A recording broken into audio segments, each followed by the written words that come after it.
Hello नमस्कार दोस्तों, स्वागत है आपका सिविल्स एजुकेशन में। ये हम लोग टेस्ट नंबर 1 कर रहे थे, ठीक है। यूपीपीसीएस आरओ 2021 के लिए, ठीक है। 20 क्वेश्चन कर लिए थे, आगे करते हैं।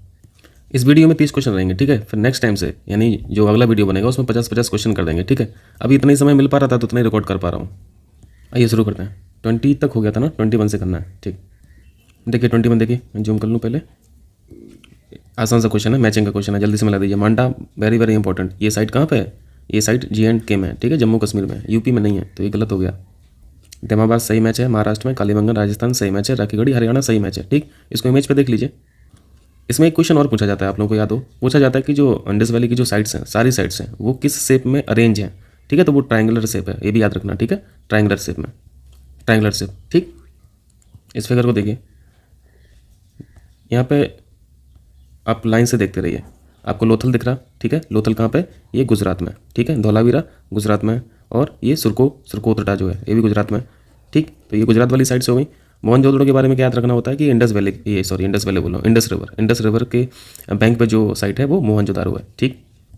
इसके बाद इधर आइए, हड़प्पा साइट जो है इसके बारे में क्या याद रखना होता है? ये रावी रिवर के बैंक पे यहाँ पे ये सिचुएटेड है, ठीक है। तो हड़प्पा रावी नदी हो जाता है और मोहनजोदड़ो ये इंडस यानी सिंधु नदी हो जाता है, ठीक है। यहाँ पे और क्या बचा? कालीबंगन, आपको पता है कालीबंगन कहाँ पे? कालीबंगन कहाँ पे पड़े हैं? राजस्थान में, ठीक है, राजस्थान में। राखीगढ़ी कहाँ पे? ये हरियाणा में, ठीक। और रोपड़ कहाँ पे? ये पंजाब में। ये इंपॉर्टेंट साइट्स हैं, ठीक है, इंडस वैली की, जो मार्क कर रहा हूँ। ऑप्शन में आपको ये मांडा दिख रहा था, ठीक है। तो ये मांडा J&K में है, ठीक। पिक्चर ब्लर हो गई, सॉरी। तो मांडा के बारे में एक फैक्ट आपने जम्मू कश्मीर, ठीक है, सीखा। दूसरा फैक्ट क्या सीखना है? रिवर बैंक पे, कौन सी रिवर बैंक पे स्थित है, ठीक है। तो आपको ये चिनाव रिवर दिख रही है, ये पॉइंट दिख रहा है, ये चिनाव रिवर है। तो मांडा के बारे में एक पॉइंट और ऐड कर लीजिए अपनी इन्फॉर्मेशन में, क्या है कि वो चिनाव रिवर पे है, ठीक। चलिए, ठीक है। तो आपने 3 चीज़ें यहाँ पे जल्दी जल्दी से सीखी। यहाँ पे मांडा कहाँ सीखा आपने? चिनाव रिवर के पास, ठीक। हड़प्पा कहाँ सीखा? हड़प्पा किस नदी रिवर बैंक के पास है? रावी नदी, ठीक है। मोहनजोदड़ो किस रिवर बैंक के पास है? इंडस, ठीक। और ये ओवरऑल पूछता है, जो आपको मैं शेप वाली बात बता रहा था, शेप पूछता है कि ये जितनी भी साइड्स हैं इंडस वैली की, वो किस फॉर्मेट में अरेंज हैं, किस शेप में अरेंज है। तो आपको ये ट्रायंगुलर शेप दिख रहा है ना, ये ट्रायंगुलर शेप दिख रहा होगा, ठीक है। तो ये पूछता है, ये भी ध्यान रखना। चलिए, तो 21 सीख लिया, ये हो जाएगा। चलिए 22 देखिए। 22 में क्या है? द्वितीय बौद्ध संगति किसके शासनकाल में हुई? ये समझ रहे हैं ना, सेकंड बौद्ध काउंसिल के बारे में पूछना चाह रहे हैं, ठीक। सेकंड बुद्धा काउंसिल, ठीक है। इन काउंसिल में क्या हुआ ये आप लोग समझते हैं। जो महात्मा बुद्ध साहब के टेक्स्ट थे, उनके उपदेश थे, उनको यहाँ पे कंपाइल करना था, ठीक है। इन काउंसिल में हो क्या रहा था एक्चुअली? उनके जो टेक्स्ट थे, उनके जो उपदेश थे, यहाँ पे कंपाइलेशन हो रहा था, ठीक है। क्योंकि जब महात्मा बुद्ध साहब की मृत्यु हो गई उसके बाद उनके जो उपदेश थे, उनके जो ओरिजिनल टेक्स्ट थे, उनको जिंदा रखना भी तो जरूरी था ना। और बहुत सारे डिस्प्यूट भी थे, ठीक है। तो उन डिस्प्यूट को यहाँ पर रिजॉल्व करने के लिए भी यहाँ पे इनका सिग्निफिकेंस था काउंसिल का, ये जो सभाएँ हो रही थी। और इसी तरह जैन धर्म में भी यहाँ पे ये संगति होती रही है, ठीक है। जैन धर्म में तो और खतरनाक था, वहाँ पे तो लिखना ही अलाउ नहीं था उनके धर्म में, ठीक है। लिखना अलाउ नहीं था, इसका मतलब क्या हुआ कि उनके कोई टेक्स्ट जनरेट ही नहीं हो पाए। और जब उपदेश जो है वो टेक्स्ट के फॉर्म में नहीं रहेगा तो अगली पीढ़ी के लिए तो वो खत्म हो जाएगा ना। तो जैन धर्म में यहाँ पे लिखना बिल्कुल अलाउ नहीं था, क्योंकि वो संपत्ति के खिलाफ था उनके प्रिंसिपल के अनुसार, ठीक है। और यही सबसे बड़ा ड्रॉबैक है। और जैन धर्म में लिखना ना अलाउ होना, ये सबसे बड़ी कमजोरी रही है जैन धर्म की। जैन धर्म को ये सबसे बड़ी कमजोरी रही है जैन धर्म की, कि वो प्रिवेलेंट नहीं हो पाया। जिस तरह से बौद्ध धर्म पूरी दुनिया में प्रिवेलेंट हुआ है, उस तरह से जैन धर्म नहीं हो पाया। उसकी सबसे बड़ी वजह एक ये भी है, ठीक है, क्योंकि टेक्स्ट का ना होना। वहाँ पे अलाउ ही नहीं था। जो भी रखना है बुद्धि में रखना है, ठीक है, बुद्धि में रखना है, यानी माइंड में रखना है। इसका मतलब क्या है? याद रखना है बस। जो उनके मॉन्क्स को सिखाए जाते थे, उनके जो डिसिपल थे, उनको जो सिखाया जाता था, उपदेश दिया जाता था, उनको बस रिमाइंड करना था, ठीक है। अब रिमाइंड कब तक रहेगा? जब तक शरीर रहेगा तब तक बुद्धि रहेगी भाई, तब तक याद रहेगा वो। उसके मर जाने के बाद तो खत्म हो जाएगा ना सब। उसके बावजूद भी यहाँ पे कोई इंप्रूवमेंट नहीं हुआ था। तो ऐसा बाद में हुआ भी था कि बहुत सारी अकाल आई उस टाइम पे, और बहुत सारे मॉन्क मर भी गए। जिनको याद था पूरा टेक्स्ट वगैरह, उपदेश वगैरह याद थे, वो अकाल में मर गए। तो वो मर गए तो टेक्स्ट भी मर गए। तो ये सबसे बड़ा कारण था जैन धर्म का फेल होने का, ठीक है। चलिए यहाँ पे देखिए, यहाँ पे सेकंड बुद्धा काउंसिल देख लेते हैं हम लोग, लिस्ट देख लेते हैं सीधा। इस फिगर को देखिए, आपको पहली काउंसिल दिख रही है, ये कब? 483 BC में ये कंडक्ट हुई थी, ठीक है, हेडेड बाय महाकश्यप। तो यहाँ पे 2 फैक्ट याद करने होते हैं। अध्यक्ष कौन था मीटिंग का? तो ये अध्यक्ष वाली लिस्ट है, ठीक है। और उस समय पे शासन किसका था? तो ये वाली लिस्ट पैटर्न की ये लिस्ट है, ठीक है। तो कभी कभी ये भी पूछ लेता है और कभी कभी ये भी पूछ लेता है, तो आपको दोनों याद रखना पड़ता है। तो आप याद रखें इसको, ठीक है। 4 जो काउंसिल हुई हैं, उसके बाद भी हुई हैं पर वो बहुत ज़्यादा इंपॉर्टेंट नहीं है। 4 जो मेजर काउंसिल हुई हैं। और एक क्वेश्चन इनके अलावा, हेडेड बाय और पैटर्न के अलावा, ये कंडक्ट कहाँ पे हुई, यानी जगह का नाम भी इंपॉर्टेंट होता है, ठीक है। तो जगह का नाम भी याद रखना है। पहली काउंसिल जो हुई वो राजगृह में हुई थी, ठीक है। अध्यक्ष कौन थे मीटिंग के? महाकश्यप। किसके शासन में? अजातशत्रु के, ठीक है, अजातशत्रु के शासनकाल में, ठीक। अजातशत्रु यानी वो हरियंग डायनेस्टी के, हरियंग वंश के जो शासक थे, ठीक।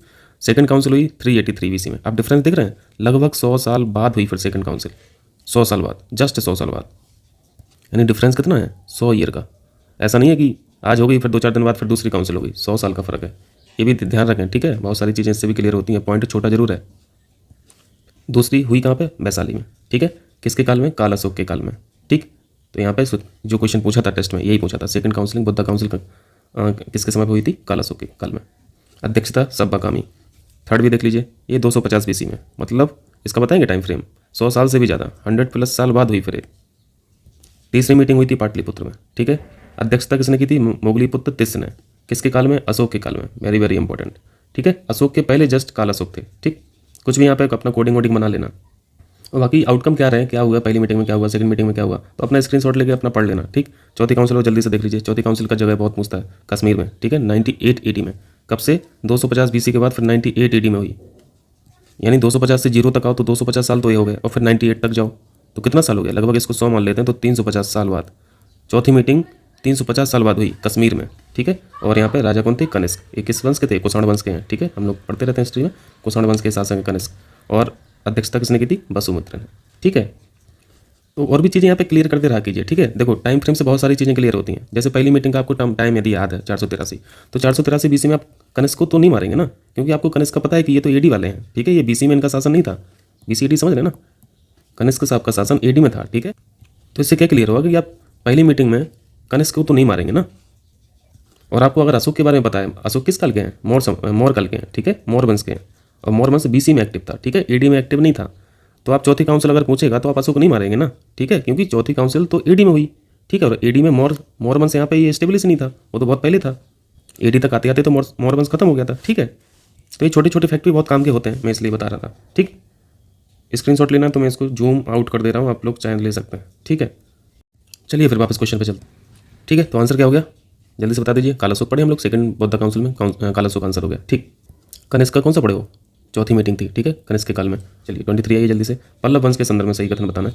पल्लव डायनेस्टी जो है, जल्दी से यहाँ पे देखिए 2 पॉइंट लिखे हैं।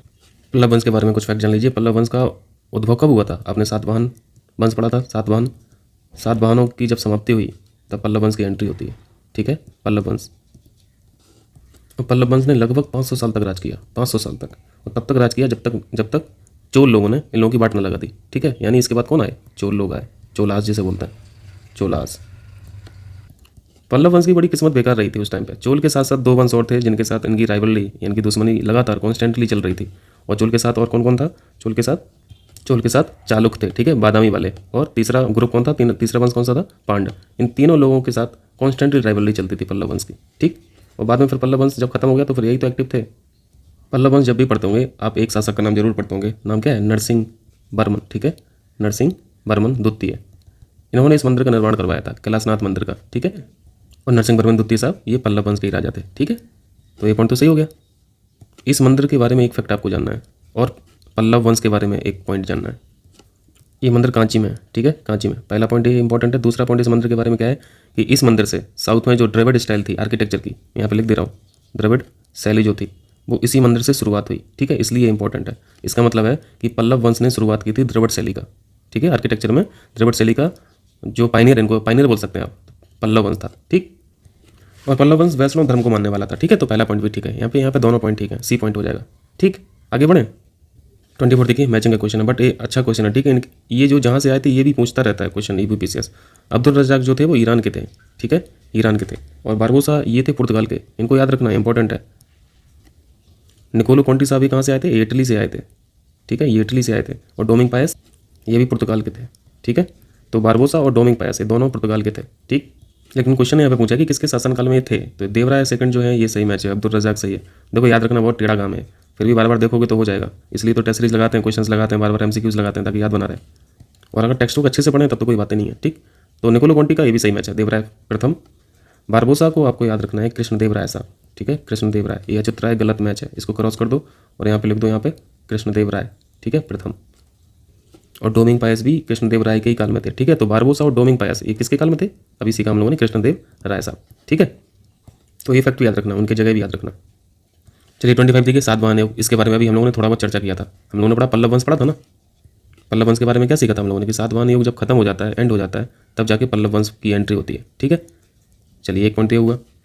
इस फिगर को देखिए, सातवाहन एम्पायर देखिए, आपको एक कौन सा लोकेशन समझ में आ रहा? आपको यहाँ पे महाराष्ट्र समझ में आ रहा, ठीक है, कर्नाटक का जोन भी समझ में आ रहा और आंध्र प्रदेश का भी जोन समझ में आ रहा, जहाँ पे एक्टिव है कौन? सातवाहन। ठीक है, सातवाहन वंश। चलिए, और राजधानी भी आप लोग पढ़ते रहते होंगे, प्रतिष्ठान। ठीक है, दिख रहा है प्रतिष्ठान, सातवाहन वंशों की यहाँ पर राजधानी भी पूछ लेता है कभी कभी, तो इसको भी याद रखना। ठीक है, चलिए वापस क्वेश्चन पे चलिए। अब पहला स्टेटमेंट पढ़िए, इनका विस्तार महाराष्ट्र से लेकर आंध्र प्रदेश तक फैला हुआ था। तो आपने देखा महाराष्ट्र भी देखा, आंध्र प्रदेश भी देखा और साथ में कर्नाटक वाला रीजन भी देखा। ठीक है, तो ये तो सही मैच है, ये सॉरी सही पॉइंट है।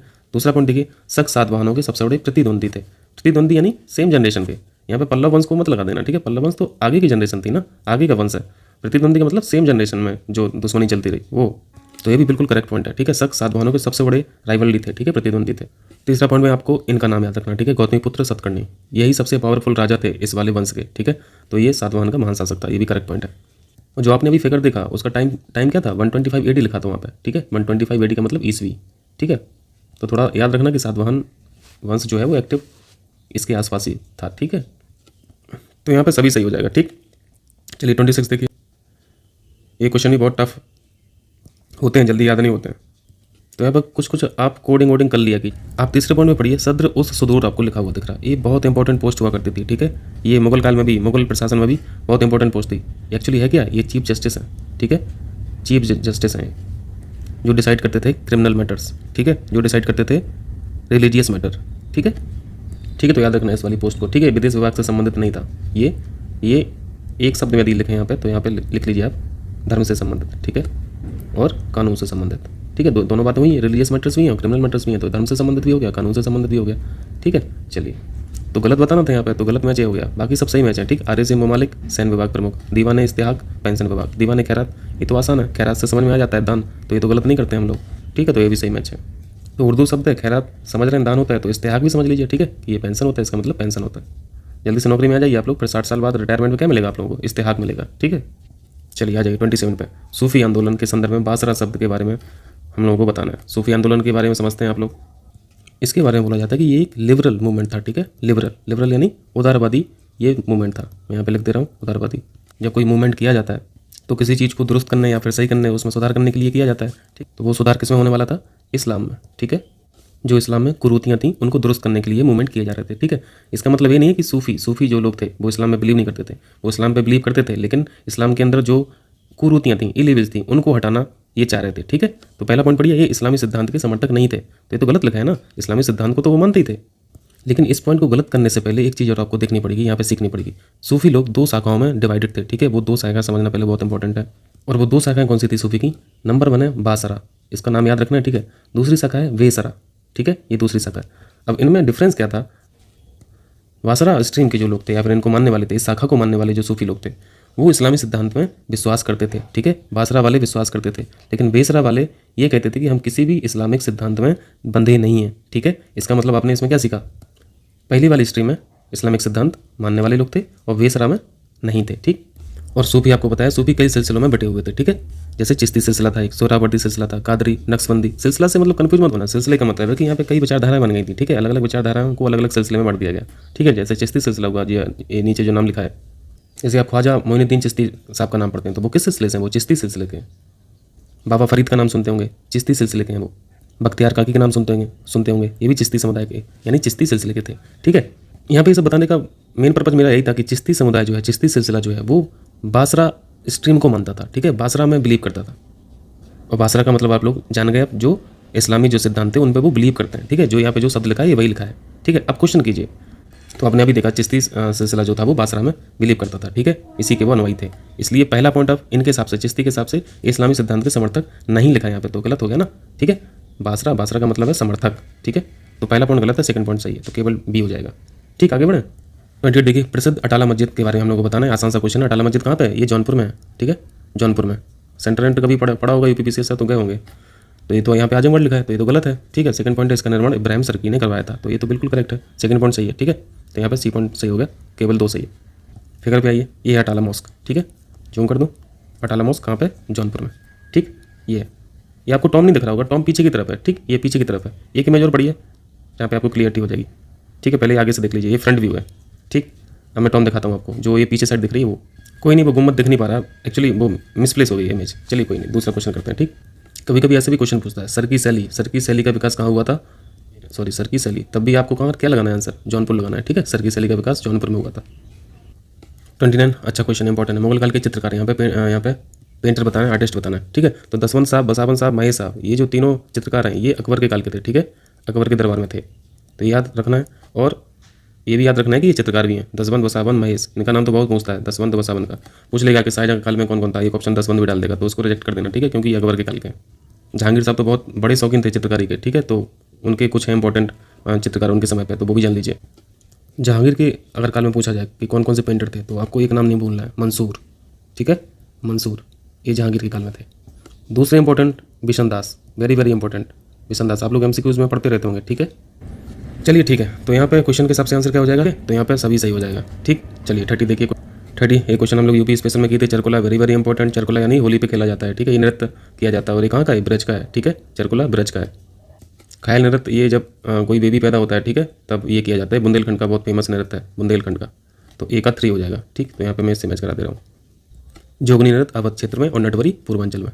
ठीक है, जस्ट फैक्ट है, याद कर लेना है। तो इसका कोडिंग क्या बना हम लोगों का, अब वो देखते रहना। ठीक है, अब यहाँ पे कौन मिला है, हो गया, बस वीडियो पॉज करके इसी को देख लेना। ठीक, चलिए 31 देखिए, इंपॉर्टेंट क्वेश्चन, बट ऑप्शंस आसान आसान है। ठीक है, इनके बारे में हम लोग कई बार पढ़े हैं। अमजद अली खान साहब ये सरोदी बजाते हैं। ठीक है, तो ये तो बिल्कुल करेक्ट है। शंभू महाराज, कत्थक किंग। ठीक है, कत्थक किंग, इनको कत्थक किंग भी बोलते हैं शंभू महाराज को, तो ये भी ठीक है। खुर्शीद अली साहब ख्याल से हैं, तो ये भी करेक्ट मैच है। लच्छू महाराज हारमोनियम थोड़ी ना बजाते हैं, ये भी इंडियन डांसर हैं। ठीक है, इंडियन डांसर है, हारमोनियम नहीं बजाते हैं, तो तीसरा पॉइंट गलत मैच है। तो लच्छू महाराज भी कथक ये डांसर हैं। ठीक है, और शंभू महाराज भी कथक डांसर हैं। चलिए 32 देखिए, आसान सा क्वेश्चन है। उत्तर प्रदेश में जैन और बौद्ध धर्म दोनों का प्रसिद्ध स्थान कौन सा है? कौशाम्बी है। ठीक है, कौशाम्बी है। चलिए 33 देखिए, यहाँ पे महाजनपद के बारे में बताना है। महाजनपद का तो सबसे पहले हम लोग इमेज देख लेते हैं। इस फिगर को देखिए, महाजनपद देखिए, कितने महाजनपद थे? 16। ठीक है, यहाँ पे इंपॉर्टेंट क्वेश्चन क्या है, ये आपको लास्ट वाला यहाँ पे असक दिख रहा है। अगर ऐसा पूछा जाए कि दक्षिण का महाजनपद कौन सा है, क्या नाम है, तो असक है। ठीक है, और कोई इसके अलावा कोई भी साउथ में नहीं है, बाकी सब आपको यहाँ पे लोकेशन दिख रहा है। ठीक है, जैसे यहाँ पे चेदी है। ठीक है, बत्स है, काशी है, मगध है। मैं सबका नाम नहीं पढ़ने जा रहा हूँ। ठीक है, स्क्रीनशॉट ले लीजिए और अच्छे से ऑब्जर्व कीजिए, देख लीजिए सबकी लोकेशन किस तरफ है। ठीक है, जो क्वेश्चन में है बस उसी को डिस्कस कर ले रहे हैं। क्वेश्चन में पांचाल पूछा है। ठीक है, पांचाल, तो पांचाल की लोकेशन आपको दिख रही, ऊपर दिख रही। ठीक है, वही रीजन है, फरुखाबाद बरेली वाला रीजन है।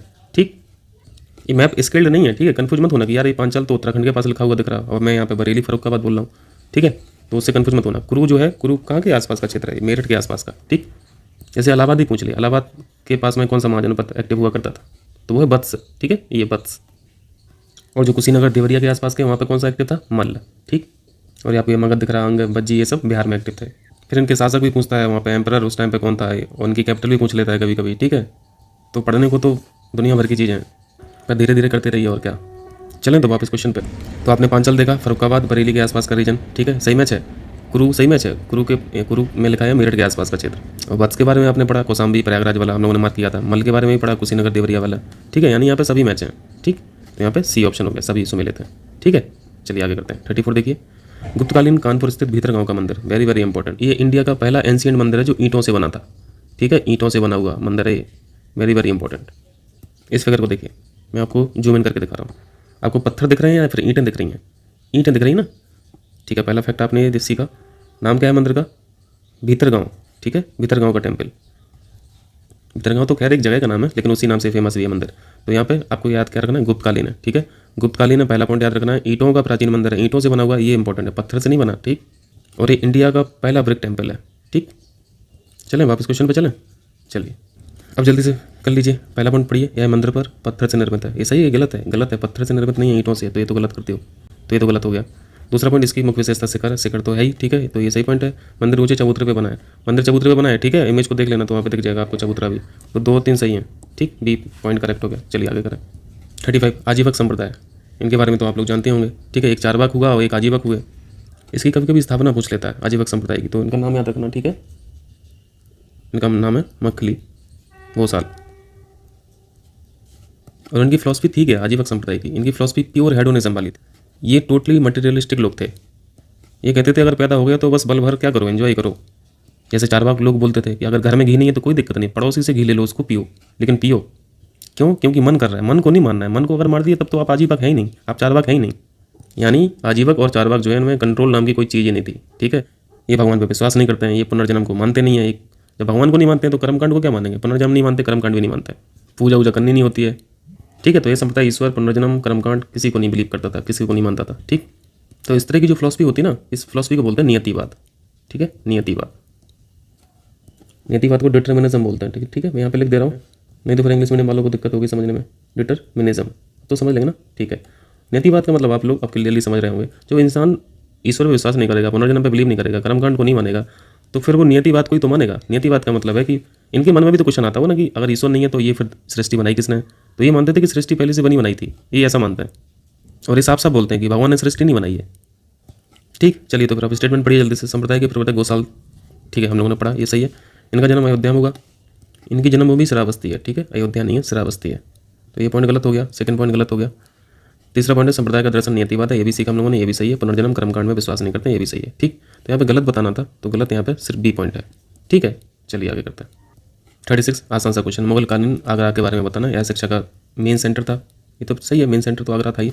नील की खेती भी यहाँ पे होती थी, बाबर ने आगरा को अपनी राजधानी भी बनाया था, ये भी हम लोग कई बार पढ़े हैं। ठीक है, तो यहाँ पे तीनों पॉइंट करेक्ट है, तो यहाँ पे सी पॉइंट हो जाएगा। ठीक, बाबर का टाइम बताएंगे, एंट्री कब ली थी? 1526। ठीक है, 1526 से 1530।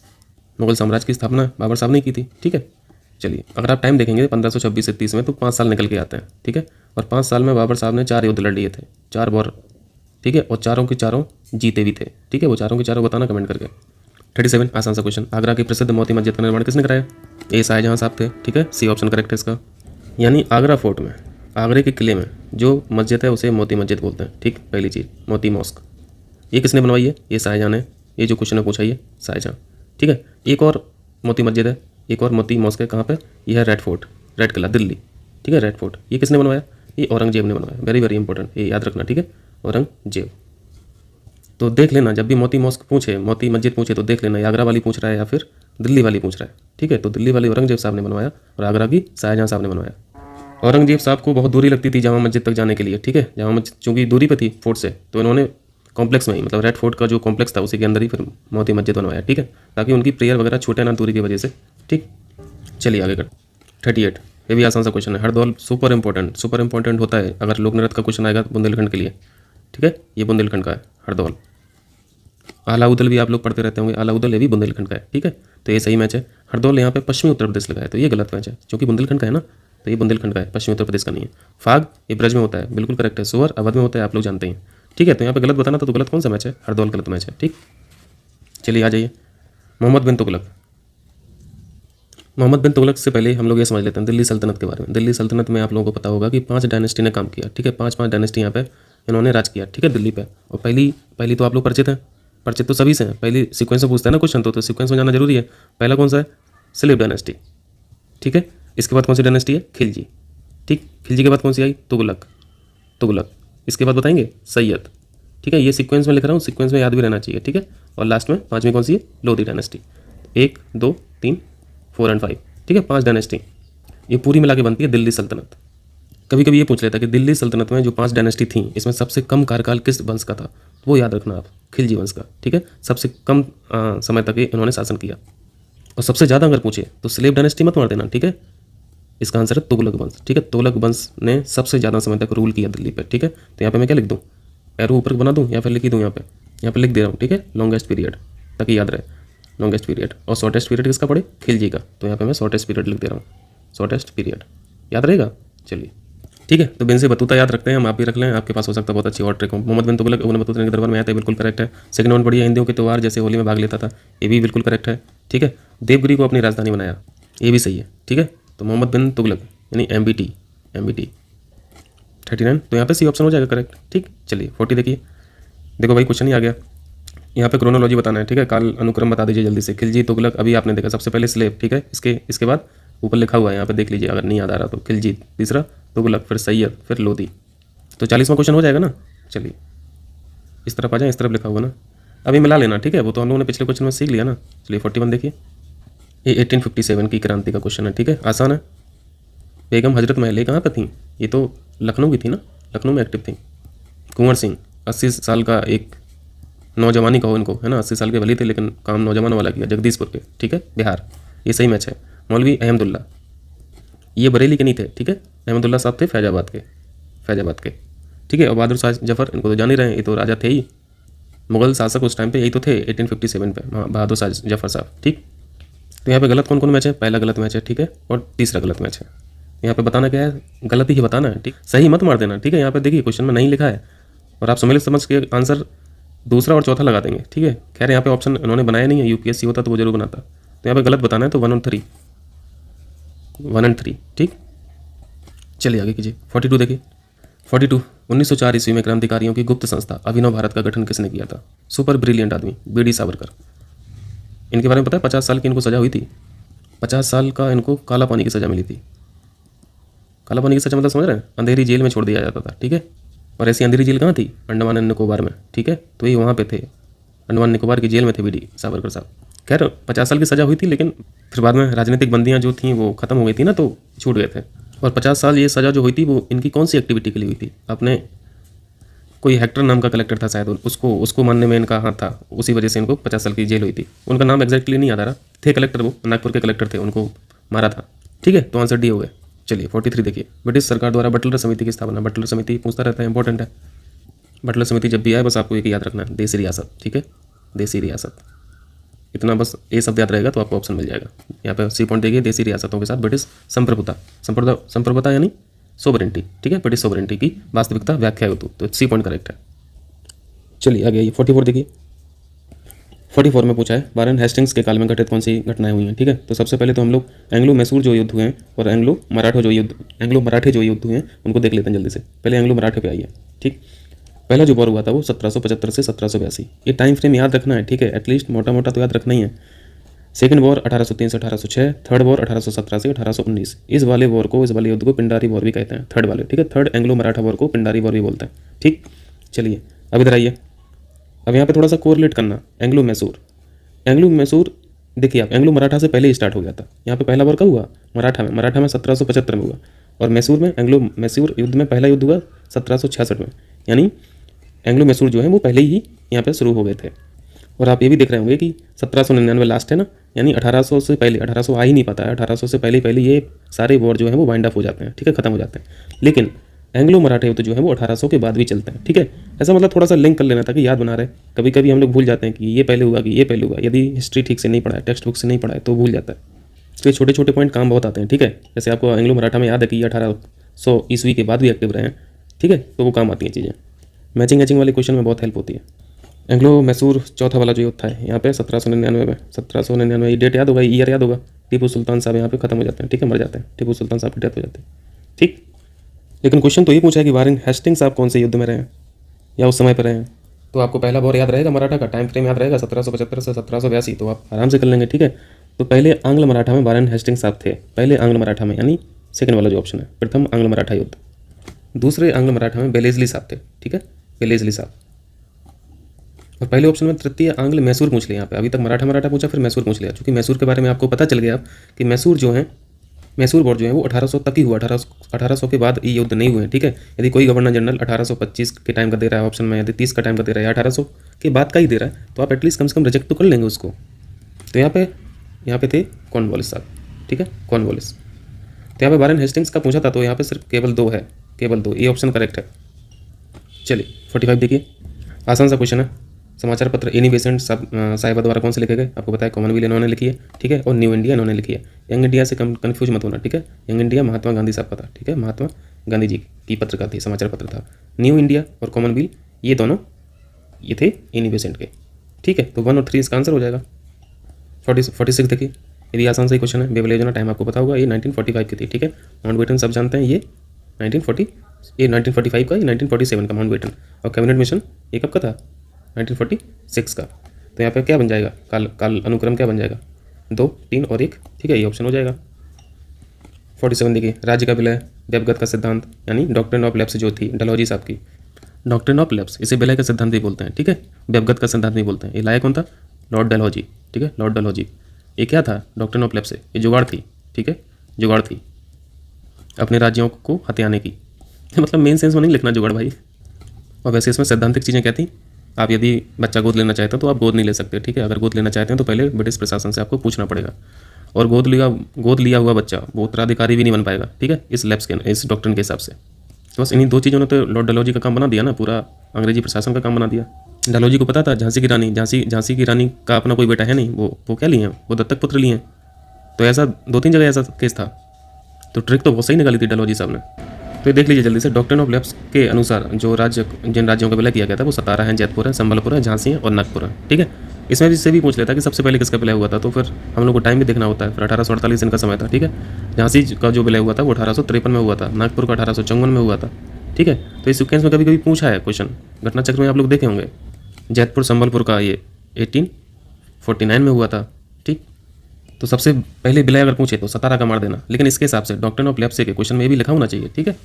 आपको अवध यहाँ पे लिखा हुआ दिख रहा है, तो अवध का जो विलय हुआ था वो डॉक्ट्रिन ऑफ लेप्स के अनुसार नहीं हुआ था, ठीक है। वहाँ पे और कुछ जुगाड़ बनाई थी अंग्रेजों ने, और वो जुगाड़ क्या थी, कुशासन का आरोप लगा दिए थे कि भाई आप वहाँ पे शासन ठीक से कर नहीं पा रहे हैं, अब हमें करने दो, ठीक है। तो कुशासन की जुगाड़ से अवध को लूट लिया मतलब अपने कब्जे में ले लिया। तो ऐसा अवध के अलावा बरार भी था, ठीक है। तो यहाँ पे डॉक्ट्रिन ऑफ लेप्स के अनुसार जो जिनका विलय नहीं किया गया था वो बरार है और अवध है, यानी 2 और 4 सी ऑप्शन हो जाएगा इसका करेक्ट, ठीक। आगे बढ़े, चलिए 48 देखिए जल्दी से। क्वेश्चन बहुत बड़ा लिखा हुआ है लेकिन हम लोग इसमें पॉइंट निकाल ले रहे हैं। मार्टिन बर्ड को हम लोग ध्यान रखेंगे, ठीक है। किस लिए याद रखेंगे, इन्होंने भू राजस्व प्रबंधन किया था। कहाँ पे, पश्चिम उत्तर जो प्रांत थे वहाँ पे।